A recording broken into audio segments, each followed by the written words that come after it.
Salmo 145.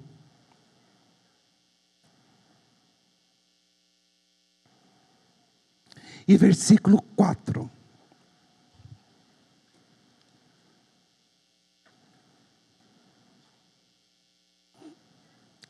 Salmo 145 e versículo 4. Uma geração louvará a outra geração as tuas obras e anunciará os teus poderosos feitos. Amém. Esse salmo é um salmo de Davi. E quando nós lemos esse salmo fala sobre a bondade, a grandeza e a providência de Deus. Mas no versículo 4, esse salmo fala de uma missão que é dada para todos nós que exercemos uma autoridade sobre uma próxima geração. Hoje pela manhã eu perguntei: quantos pais tem aqui? Levante a mão. Amém? Quantas mães? Eu também sou pai de um jovem chamado Gessé. Ele tem 17 anos e eu entendo que eu tenho uma missão. Eu exerço uma autoridade espiritual sobre a vida dele. Eu acredito que todos vocês que levantaram as mãos também entendem que vocês têm uma poderosa missão: exercer uma autoridade espiritual sobre a próxima geração. E eu quero trazer uma mensagem com o tema: pais posicionados, filhos alicerçados e protegidos. Esta geração está sendo bombardeada espiritualmente. Quando eu falo de geração, nós precisamos entender: existem mudanças geracionais acontecendo diante dos nossos olhos. Antes se falava da geração X, Y, Z. Hoje se fala da geração Alfa, geração F5. Em pleno ano de 2025, houve uma mudança geracional diante dos nossos olhos. Todas as crianças que nascem a partir deste ano, do ano de 2025, são considerados a geração beta. Antes, mudanças geracionais aconteciam entre 30 e 40 anos. Agora não. Mudanças geracionais acontecem de uma forma muito assustadora. Entre 10 a 5 anos, as mudanças geracionais estão acontecendo. Gerações mudam, mas nós, a igreja, estamos firmados sobre uma verdade: o Deus das gerações continua o mesmo. O Deus que nós servimos ainda continua o mesmo.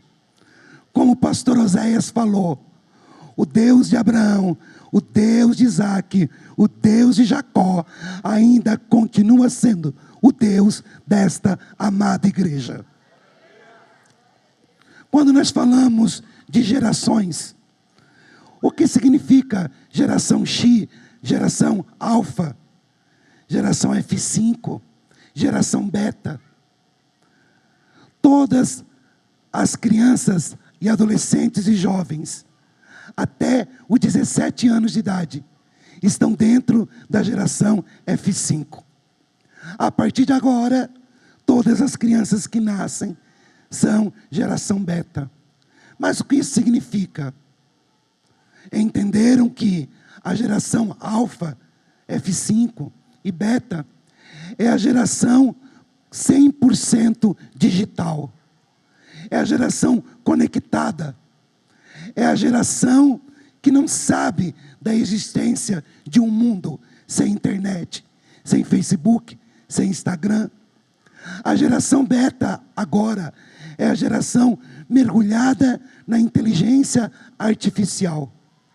É a geração que está sendo influenciada por muitas questões, principalmente através da mídia, televisão, jogos eletrônicos, enfim, tudo aquilo que estimula os nossos filhos. O que eu posso dizer para os amados irmãos? Que há uma tentativa de influenciar os nossos filhos. Se o diabo pudesse, ele tragava os nossos filhos vivos, porque ele deseja que a fé não seja perpetuada para as próximas gerações. Por isso que há uma necessidade de nós, pais, nos posicionarmos. Há uma guerra espiritual sendo travada pelo destino profético dos nossos filhos. Há uma guerra espiritual sendo travada. O inferno está levantando um exército de homens e mulheres tentando influenciar os nossos filhos. Por outro lado, eu vejo um exército de homens e mulheres dizendo: nós iremos nos posicionar. Pais posicionados, filhos alicerçados e protegidos. Esses ataques espirituais vêm materializado pela doutrinação ideológica. Esses ataques espirituais vêm materializado pela ideologia de gênero. Esses ataques espirituais vêm materializado pela erotização de meninos e meninas. Esses ataques espirituais vêm materializado através das influências dos youtubers da vida. Esses ataques espirituais vêm materializado por tantas coisas que hoje nós estamos vendo. Há uma necessidade de nós, pais, discernirmos o que está acontecendo no mundo espiritual. Enquanto muitos pais estão dormindo o sono da negligência, o diabo está semeando a semente da desconstrução da fé no coração de muitos filhos dos crentes. A minha oração é que o Espírito Santo desperte a igreja. Que o Espírito Santo desperte uma geração de pais e mães dizendo: o inimigo está tentando tragar, o inimigo está tentando influenciar, mas na minha casa não, os meus filhos não, os meus netos não, a minha família não.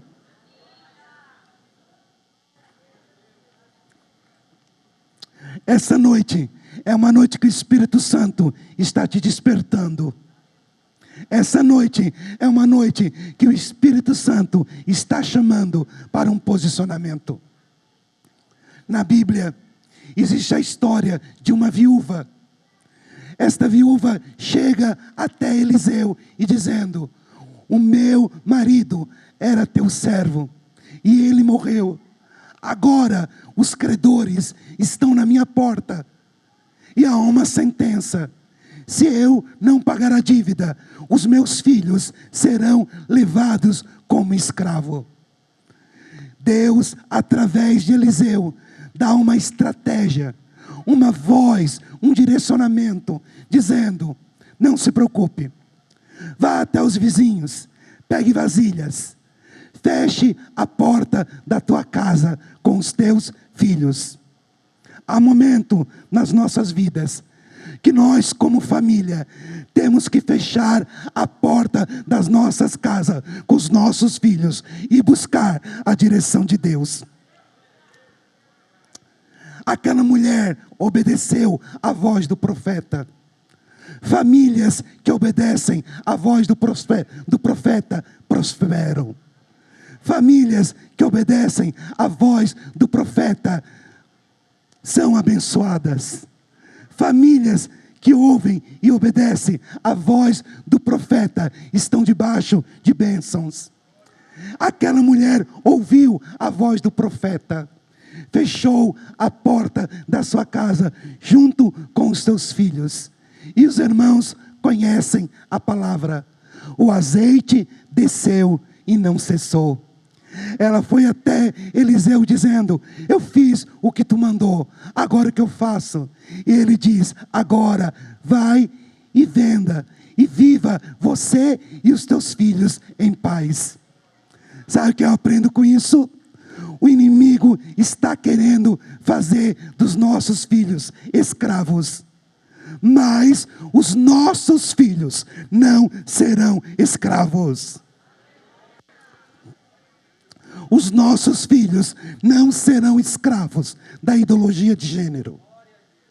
Os nossos filhos não serão escravos da erotização. Os nossos filhos não serão escravos da desconstrução da fé. Os nossos filhos não serão escravos do mundo. Os nossos filhos viverão juntamente conosco em paz, em paz, em paz. Mas olha que interessante. Houve uma necessidade de um posicionamento. Pais que se posicionam, filhos alicerçados e protegidos. Eu quero dizer para os amados irmãos nessa noite, com todo respeito, a nossa maior missão como pais e mães não é dar uma faculdade para os nossos filhos. A nossa maior missão como pais e mães não é dar um carro para eles quando eles completam 18 anos de idade. A nossa maior missão como pais e mães não é, talvez, abençoar os nossos filhos financeiramente. Tudo isso é bênção. Mas a nossa maior missão como pais e mães que têm um compromisso com Deus é deixar para os nossos filhos uma forte herança espiritual. Esta é a nossa maior missão. Há uma necessidade de entendermos isso.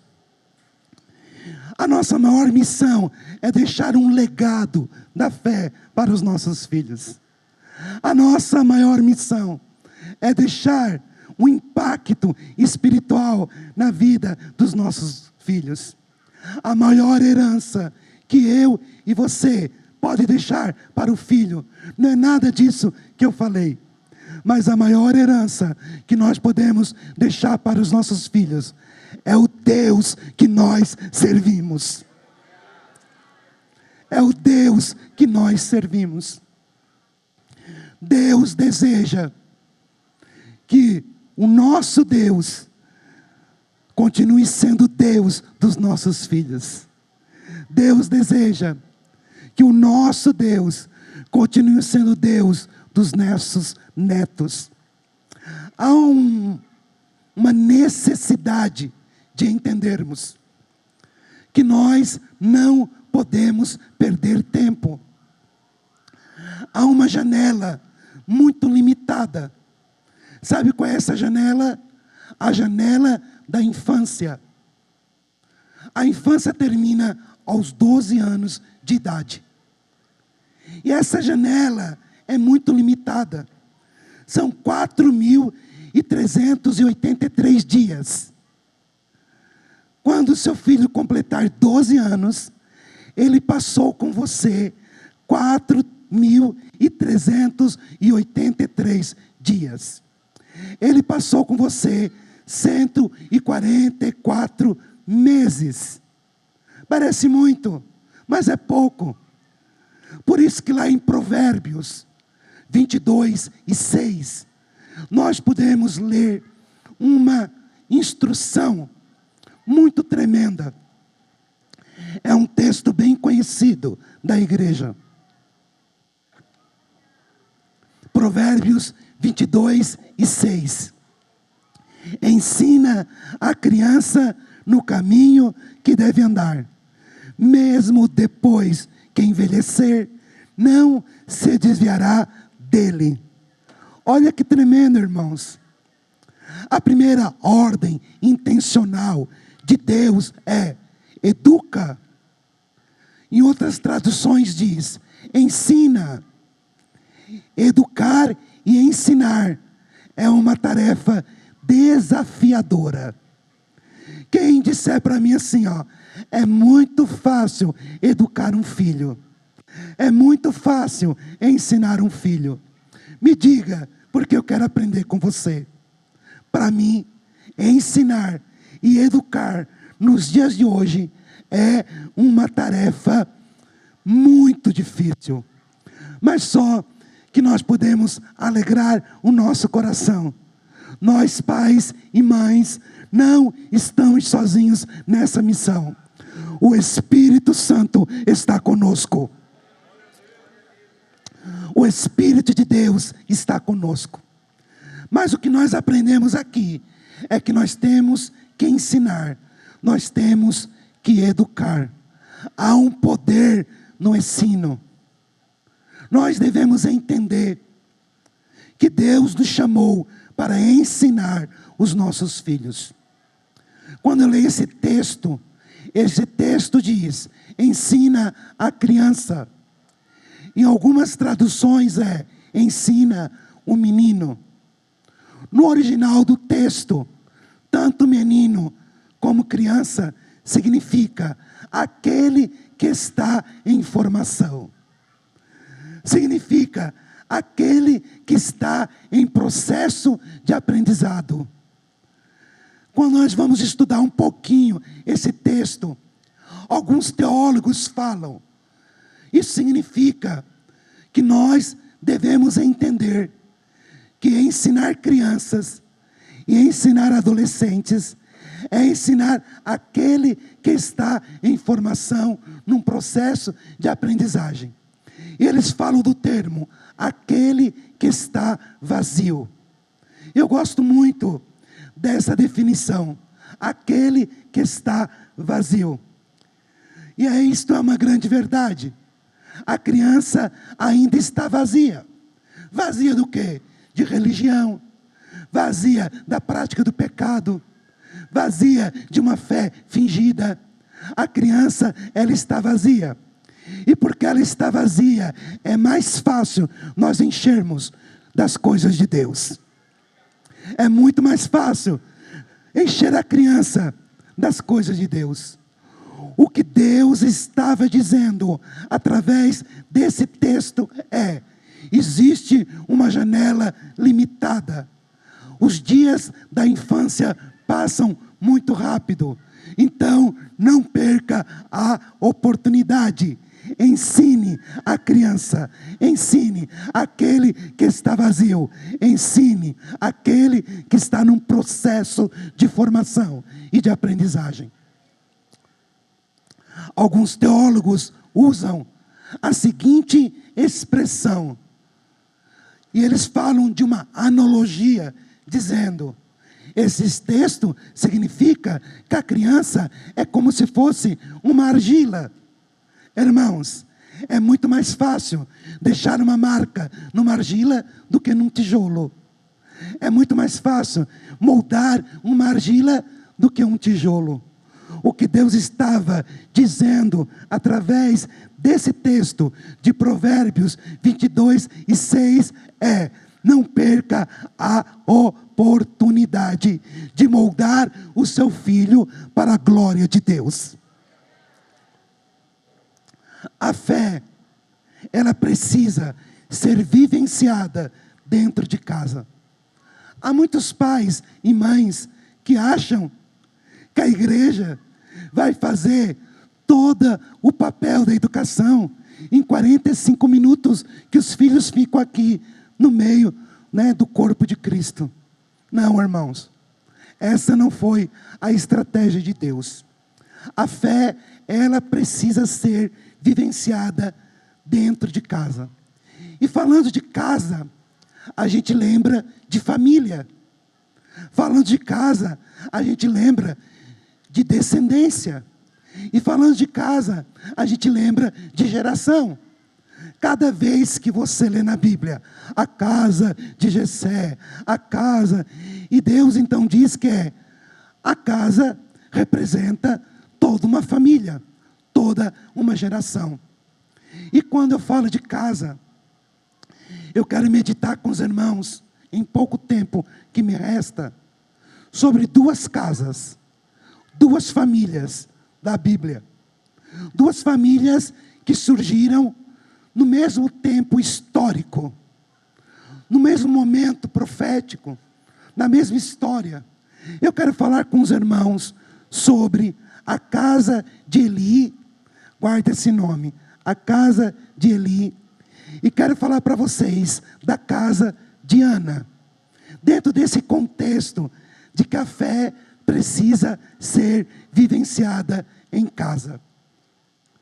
Quando nós lemos a história de 1 Samuel, ali no capítulo 2, nós conhecemos a casa de Eli. Quem foi Eli? Ele foi o sacerdote, ele foi o juiz de Siló. Eli era o responsável pelo serviço do tabernáculo antes do templo ser construído. Eli era um líder de uma família sacerdotal. Eli tinha 2 filhos. Ofinéias, né? Na verdade, ele tinha 2 filhos, e aqui nós podemos entender Ofni e Finéias. Eram 2 filhos de Eli. Mas quando nós lemos o texto, nós entendemos que a casa de Eli, infelizmente, era a casa da negligência. Sim, era a casa da negligência. E eu percebo que, infelizmente, há muitas famílias que têm essa síndrome, a síndrome da negligência. A síndrome de não vivenciar a fé dentro de casa. A síndrome de negligenciar a educação cristã dos seus filhos. E quando é que nós negligenciamos a educação cristã dos nossos filhos? Quando nós terceirizamos esta missão. Há muitas famílias cristãs que terceirizam a educação. Acham que quem tem que educar é a escola. É a escola que educa. E daí quando chega na igreja, acha que quem tem que ensinar é o pastor da igreja. Acha que quem tem que ensinar é as professoras da escola bíblica dominical. Daí acha que quem tem que ensinar são os obreiros. Esta visão é uma visão completamente equivocada. E eu vou ser bem sincero, é uma visão antibíblica, não é bíblica, não tem fundamento bíblico. Quando eu leio a Bíblia, eu entendo que eu, como pai, sou o verdadeiro responsável para gerar a eternidade no coração do meu filho. Quando eu leio a Bíblia, eu entendo que o meu filho é o meu primeiro discípulo. Não adianta eu ser aprovado no meio da multidão e ser reprovado dentro da minha casa. Eu preciso entender que quando eu terceirizo a educação cristã do meu filho, eu estou dizendo, isso não é importante para mim. Isso não é relevante para mim. Isso não estou nem me importando. Às vezes eu converso com alguns pais. E alguns pais dizem assim para mim, pastor, eu não tenho tempo. Eu acordo 8 horas da manhã, vou dormir 10 horas da noite. Eu não tenho tempo para isso, pastor. E eu digo, se você não tem tempo para os teus filhos, outros terão o maior prazer de ocupar o seu lugar. Há uma necessidade de entendermos que nós negligenciamos os nossos filhos quando terceirizamos a educação cristã. Há duas mulheres na Bíblia que nós devemos seguir o exemplo. O nome delas é Lóide e Eunice. A Bíblia não fala muito sobre essas duas mulheres, mas Lóide e Eunice era avó e mãe de Timóteo. Você sabe quem foi Timóteo? Quando nós estudamos sobre a história de Timóteo, é uma história apaixonante. Timóteo foi o primeiro pastor do continente europeu. Timóteo foi o grande líder da igreja do primeiro século. Timóteo exerceu uma influência pastoral no seu tempo. Timóteo foi alguém respeitado pelo apóstolo Paulo. Mas olha que interessante. Timóteo só foi Timóteo porque antes teve Lóide e Eunice. A Bíblia diz que Paulo escreve para Timóteo dizendo: Timóteo, tu tens uma fé que não é fingida. Eu gosto dessa expressão, porque Paulo estava dizendo para Timóteo: Timóteo, tu é crente de verdade. Timóteo, tu não usa máscaras. Menino, tu realmente é crente. Tu é jovem, mas é crente. E Paulo escreve para Timóteo dizendo: tu tens uma fé que não é fingida. Mas esta fé não nasceu de um passe de mágica, não. Esta fé não nasceu do nada, não. Paulo diz: essa tua fé que não é fingida, primeiro habitou na tua avó Lóide, depois habitou na tua mãe Eunice, e agora habita em você. Aleluia! Ah, que tremendo! Sabe o que Paulo estava dizendo? Essas duas mulheres não negligenciaram a educação cristã de Timóteo. E olha que o pai de Timóteo era grego. O pai de Timóteo não era cristão. Mas essas duas mulheres, dentro das suas casas, eu não sei como que era a casa de Lóide e Eunice, mas eu acredito, irmãos, que era uma atmosfera espiritual tremenda. Aquelas duas mulheres, dentro de casa, formaram o primeiro pastor do continente europeu. E Paulo vai dizendo, sabe por que isso aconteceu? Paulo escrevendo para Timóteo diz: olha, tu, Timóteo, sabe das sagradas escrituras desde a sua meninice. Sabe o que significa o termo meninice na Bíblia? Criança de colo. Isso significa meninice, criança de colo. Sabe o que Paulo estava dizendo? Timóteo, desde quando a tua avó te balançava no colo, desde quando a tua mãe te balançava no colo, elas pregavam a palavra para você. Elas não terceirizaram a educação. Vocês sabiam que os próximos líderes desta igreja, a de família, os próximos pastores desta igreja, estão no nosso meio em formato de criança? Estão em forma de criança hoje. Quem sabe, dentro da tua casa, está o futuro pastor desta igreja. Quem sabe, dentro da tua casa, está o futuro missionário de uma nação ainda não alcançada. Quem sabe, dentro da sua casa, está sendo formado um pastor. Que o coração de Lóide e o coração de Eunice seja o nosso coração. Que nós possamos ensinar os nossos filhos desde muito pequenininhos. A herança da fé ela é transmitida através do ensino. Por isso que em Provérbios 22:6 fala, ensina a criança. Nós negligenciamos os nossos filhos quando somos e não entendemos a importância de exercer uma paternidade espiritual. O meu coração chora, irmãos. Eu sou do ministério infantil e eu falo da vivência da minha igreja.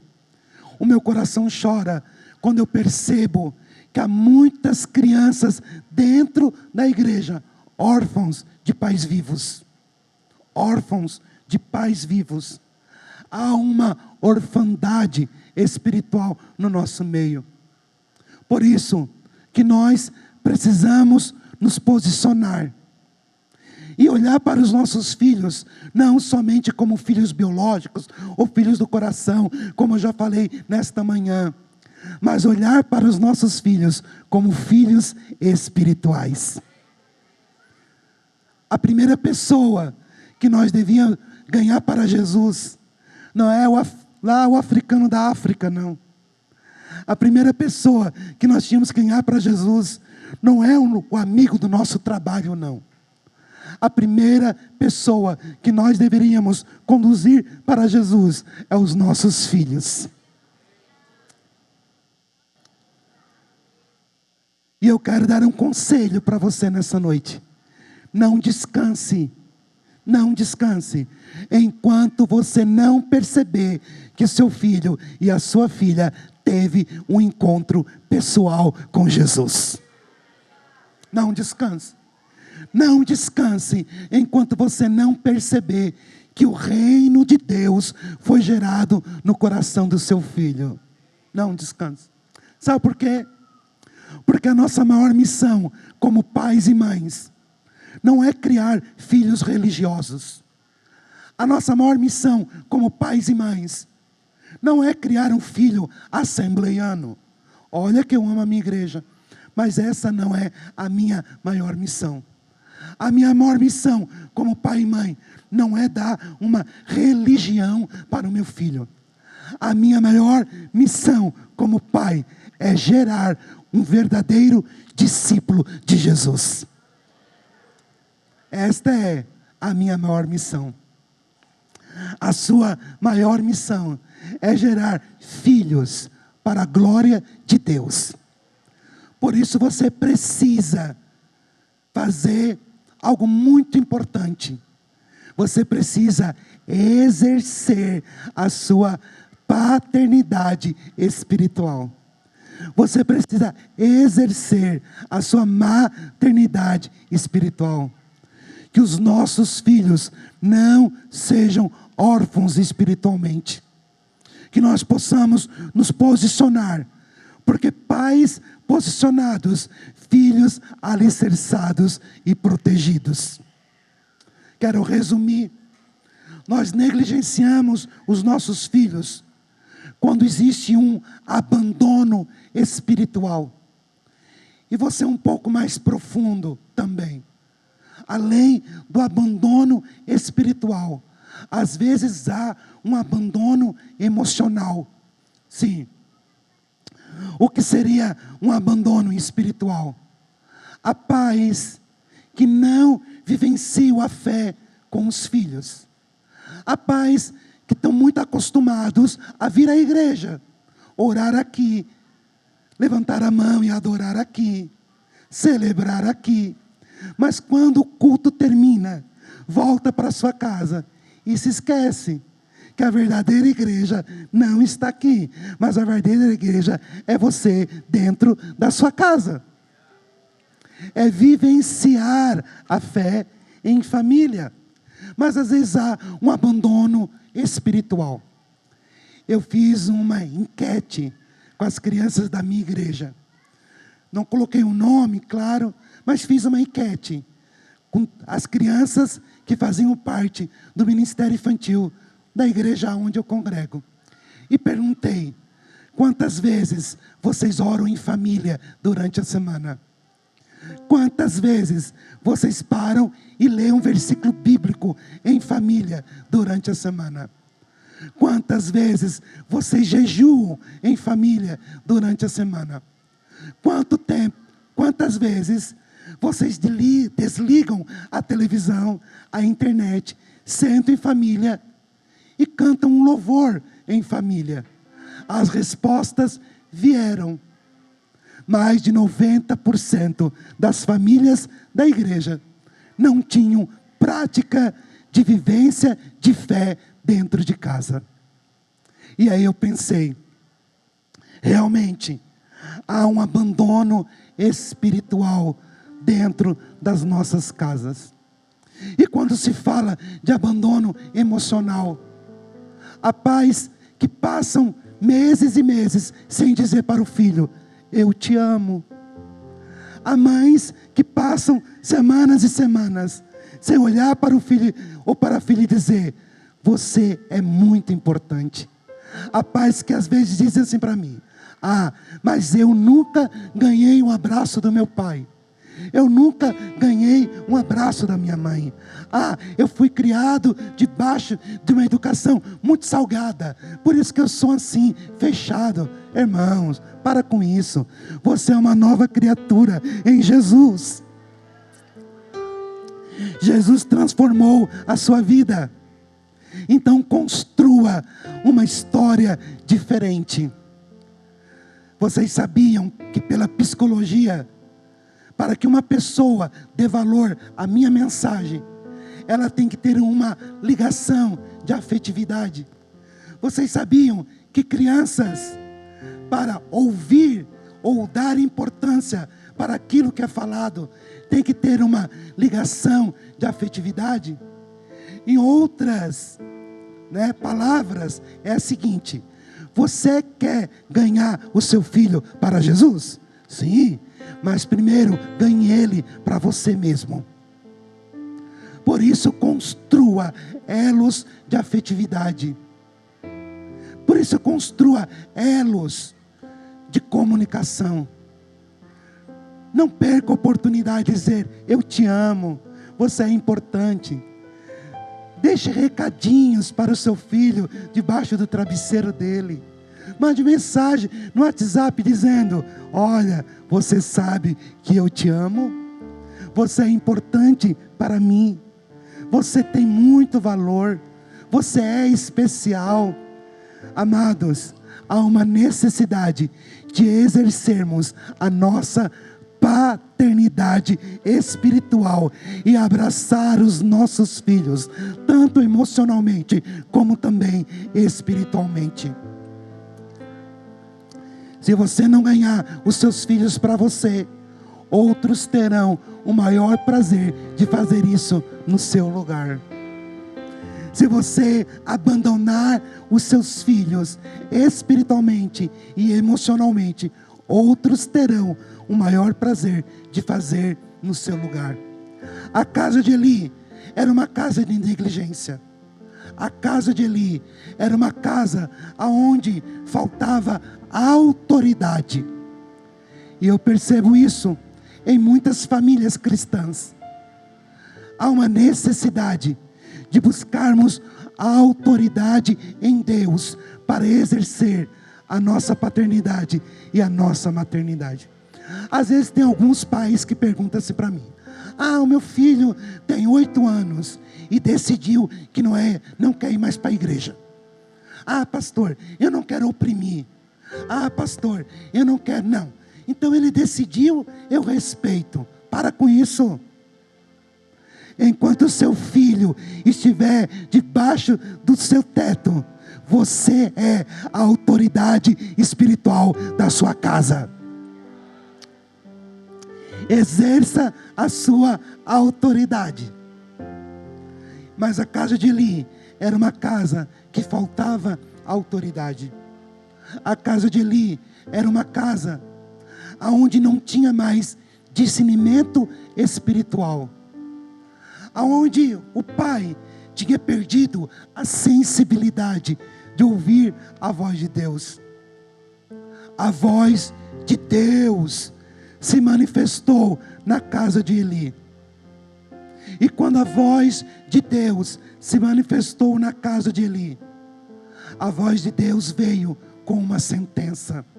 Você pode ler em 1 Samuel 2:12, quando Deus disse: Eli, por que você honra mais os teus filhos do que a mim?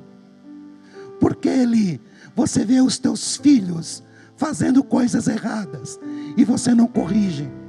Você não coloca limites?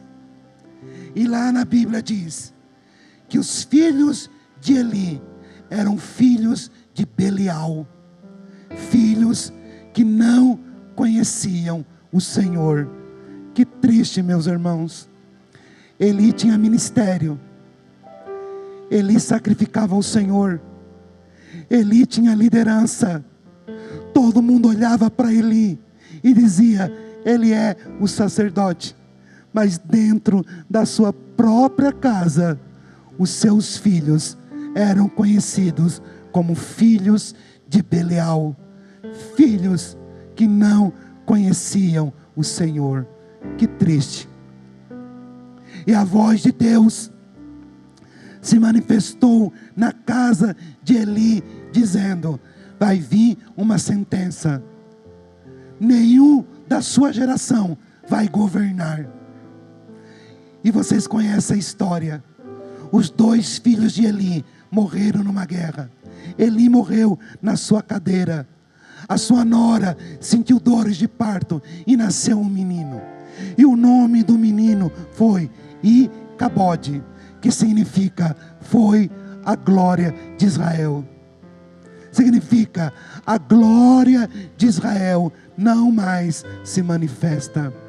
Eu quero dizer para você nessa noite: pais posicionados não são casa de Eli. Pais posicionados não são casa de Eli. Pais posicionados são casas que não negligenciam. É casa que tem autoridade espiritual. É casa que tem discernimento espiritual. É casa que coloca limites. É casa que os nossos filhos conhecerão ao Senhor. E é casa que não vai perder a glória de Deus. No mesmo tempo da casa de Eli, tinha a casa de Ana. Quem era a casa de Ana? A casa de Ana era a casa da fé. A casa da Ana era a casa da perseverança. A casa de Ana era a casa da entrega. Às vezes nós ouvimos um hino muito conhecido: que se levante a geração de Samuel. E um dia o Espírito Santo falou para mim: para que se levante a geração de Samuel, se faz necessário que se levante a geração de Ana. Quem é a geração de Ana? E aí nós vamos ler a história de Ana. A história de Ana é repleto de posicionamento. Porque lá no primeiro capítulo e no versículo 10, nós entendemos quem foi a geração de Ana. Mas antes disso, é importante entendermos quem foi Samuel. Samuel foi aquele que exerceu 3 ofícios: sacerdote, juiz e profeta. Samuel foi aquele que ouviu a voz de Deus na infância. Samuel foi aquele que serviu a Deus desde a infância. Mas antes de existir Samuel, foi necessário Ana. E Ana foi algo muito tremendo, porque lá no versículo 10 nós entendemos que a geração de Ana é a geração que gera os seus filhos de joelhos dobrados e lágrimas sendo derramadas. Esta é a geração de Ana. Geração de Ana é a geração que ora, que chora, que clama. É a geração que diz: eu sou estéril, mas eu vou orar, eu vou dobrar o meu joelho, eu vou chorar e eu vou gerar vida. Geração de Ana é a geração que se levanta. A Bíblia diz que Ana se levantou. O Espírito Santo está dizendo para você, papai e mamãe que está aqui nessa noite, se levante, se levante, se levante, se posicione.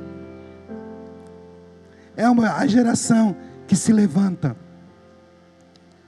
Outra coisa muito interessante, a geração de Ana é a geração que entrega os seus filhos para viver os propósitos de Deus. Há um poder na entrega dos nossos filhos. Eu estava falando para a irmã Andréia que meu filho, agora em janeiro, está indo para Jocum.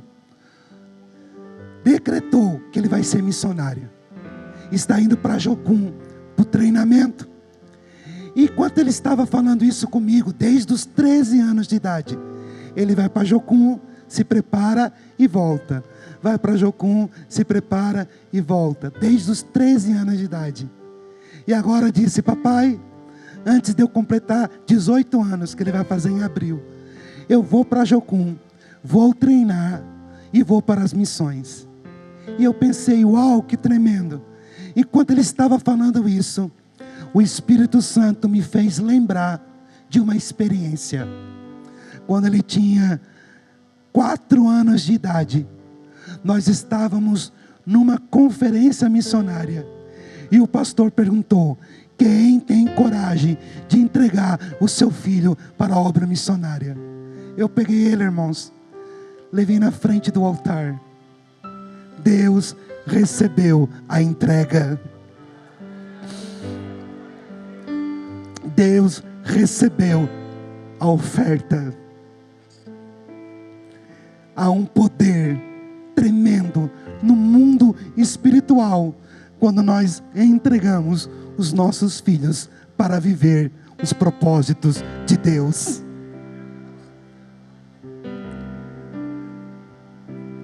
A coisa mais linda que pode acontecer no coração de uma mãe ou de um pai é quando ele diz assim, Senhor, tu me deu, mas eu te entrego, usa ele para a tua glória.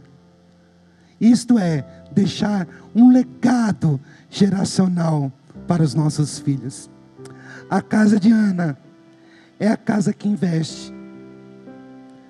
Olha que interessante, a Bíblia diz que todos os anos, Ana costurava uma túnica e levava até Samuel. Todos os anos, Ana construía uma túnica, costurava uma túnica e levava para Samuel. Sabe o que significa? Significa investir naquilo que Deus quer fazer na vida dos nossos filhos. Ana, não sei como, porque naquele tempo eu acho que era muito difícil.